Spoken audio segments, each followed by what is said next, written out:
சமூக ஊடகங்களை பயன்படுத்துவதற்கான வயது கட்டுப்பாடு தொடர்பில் சட்டத்தில் திருத்தம் செய்யவோ அல்லது புதிய சட்டத்தை இயற்றவோ மலேசியா எண்ணம் கொண்டிருக்கவில்லை. அவ்விஷயத்தில் ஆஸ்திரேலியாவை பின்பற்றும் திட்டமேதும் அரசாங்கத்துக்கு இல்லை என தொடர்புத்துறை அமைச்சர் ஃபாமி பட்சேல் கூறியுள்ளார். என்றாலும் வயது கட்டுப்பாடு தொடர்பான நடப்பு வழிகாட்டி கோட்பாடுகளை ஒவ்வொரு பயனரும் பின்பற்றுவதை சமூக ஊடகங்கள் உறுதி செய்ய வேண்டும். அதற்கான வெரிஃபிகேஷன் சரிபார்ப்பு முறையை செயல்படுத்தும் விதம் குறித்தும் அவை அரசிடம் விளக்கியாக வேண்டும் என ஃபாமி சொன்னார். வரும் ஜனவரி 1 முதல் சமூக ஊடகங்களுக்கான கட்டாய உரிம விதிமுறை அமலுக்கு வந்ததும் அதில் அரசாங்கம் தீவிரம் காட்டும்.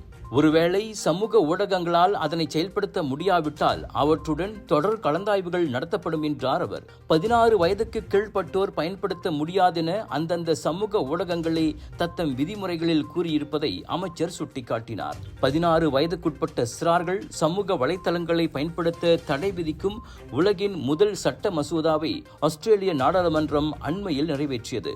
அப்புதிய சட்டத்தின் கீழ் வயது குறைந்த சிறார்கள் சமூக ஊடகங்களில் நுழைவதை தடுக்க சமூக ஊடக நிறுவனங்கள் உரிய நடவடிக்கைகளை எடுக்க வேண்டும். தவறினால் $32 மில்லியன் வரையில் அவற்றுக்கு அபராதம் விதிக்கப்படும் என்பது குறிப்பிடத்தக்கது.